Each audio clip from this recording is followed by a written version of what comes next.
Hey guys, so today what I want to do is make a video. This is my Lowrider S 2020 model. I've done quite a few mods to this bike, but I won't go through that now. I've got another video posted up where I go through all the mods, so check that out if you want to see everything I've done. But in today's video, what I want to talk about is the cam upgrade that I did in this bike. I mentioned it in my last video and I had quite a lot of comments and some messages with people interested in the cam upgrade. So the cam I went with is an S&S 475 cam. The reason I went with that cam is because the performance shop that I use, that's what they recommend. They get good results from that cam. This bike's also been fully dyno tuned. The shop that I use has a climate controlled dyno tune room. They build Harley Davidson drag bikes, quarter mile bikes. So they've got a good reputation here in Sydney, Australia for building really strong engines. So with the 475 cam, it is more of a horsepower cam. What it does is, from what I see, around that 3,500 RPM and up, it just rips. So this bike's making 124 foot-pound of torque and 127 horsepower from the S&S 475, the exhaust, and a proper dyno tune by someone that knows what they're doing. Yeah, they're high numbers, but from what this shop builds and other good shops that I've seen, that's about where a good tune and a cam upgrade should get you with the 475. It's not uncommon. I've seen other bikes making the similar numbers. I've even seen the shop get 130 horsepower out of a 475 cam. They were with the bigger air cleaner, but does that really help? Who knows? Every motor's different, every tune's different. So what I want to do in this video is kind of show you the dyno tune chart, and also one thing I didn't do in the other video was start the bike up and let you hear it. The 475 cam sounds really good, but once again, it's a video.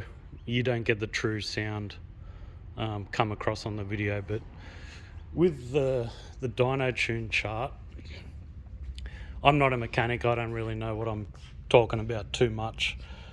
I did a lot of the mods myself on the bike, but when it comes to the dyno tune and cam upgrade, it was all done by APL Performance here in Sydney. So now these numbers, the first tune was done with the cam installed.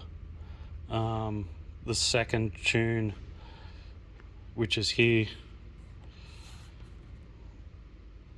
was done after. So my bike with the exhaust already had a TTS tuner. APL recommend you don't use any tuner. They unlock the motorcycle engine and the electronics, and they don't recommend anyone buy a tuner. According to them, tuners aren't worth the money.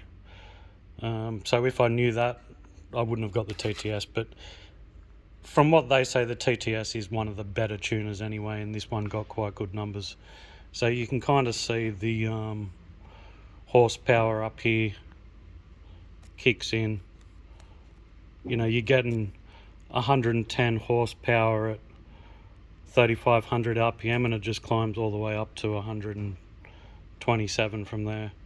And yeah, you get a dip in the torque and stuff at lower RPMs, but this is just a dyno chart. When you're riding the bike, you don't feel any of the dips.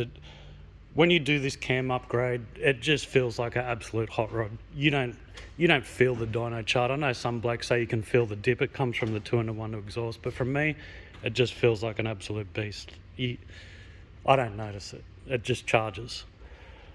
It's an expensive upgrade doing the cam and paying for the labour and getting a full dyno tune, but you know, these bikes aren't cheap. I see guys buying Vance and Hine fuel packs and all this other stuff, and you're spending thousands and thousands of dollars on the motorcycle, and then you want to cheap out with a shit tuner. I don't know why. Like, get your bike dyno tuned. You talk to people that know, and they will tell you a dyno tune is the best thing you can do for your bike, especially if you're doing any sort of engine work. You know, cam, any upgrade above a cam, you want your bike dyno tuned. So what I'll do now, I'll start it up and let you hear what the 475 cam sounds like. Just make sure it's in neutral.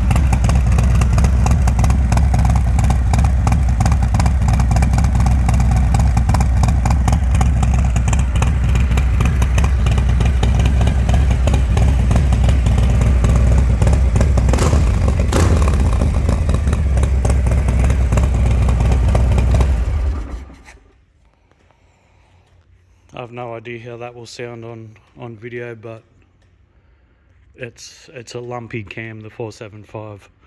It sounds pretty decent to me. It makes the M8 actually sound like a Harley Davidson. You can definitely hear this thing coming. Sounds pretty mean. And when you ride it, I'm lucky where I live. In the Hawkesbury region of New South Wales, we have a lot of country roads, windy roads, out to Wiseman's Ferry or up to Lithgow over the mountains. I'm not stopping and starting. When I go for rides, you're on the open road, you're in the twisties, and you're going for 50 to 100 kilometres without making a stop.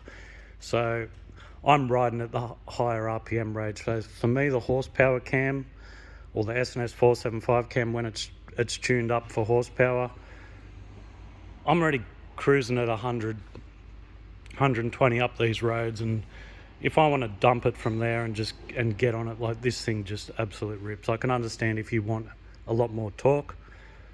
People go for cams that produce more torque, you know, that 130 foot-pound of torque. Yeah, if you're doing city riding and you're stopping and starting at red lights all the time, that'd be fun, but for me, this thing absolute rips. Couldn't be more happy. For me, my advice is if you have an M8 motorcycle, Milwaukee 8 Harley Davidson, you're thinking about putting a bit of money into a cam, it's the best upgrade you can do. I know some guys go the Harley Davidson torque cam or the Harley Davidson horsepower cam, stage 2, whatever they call it. They want to keep their warranty and all that stuff. For me, you know, fuck the warranty. I didn't buy this bike to keep it in the shed and worry about warranty. I'm just here to build a quick bike and a bit of a hot rod and something to have fun on. I couldn't care less about the warranty. If something fucks up, then I'll just have to pay for it. So that's kind of my review on the 475 cam. Like I said, if you wanted to see all the mods I've done to this bike, please check out my other video. Ride safe, guys. Hope you enjoyed it.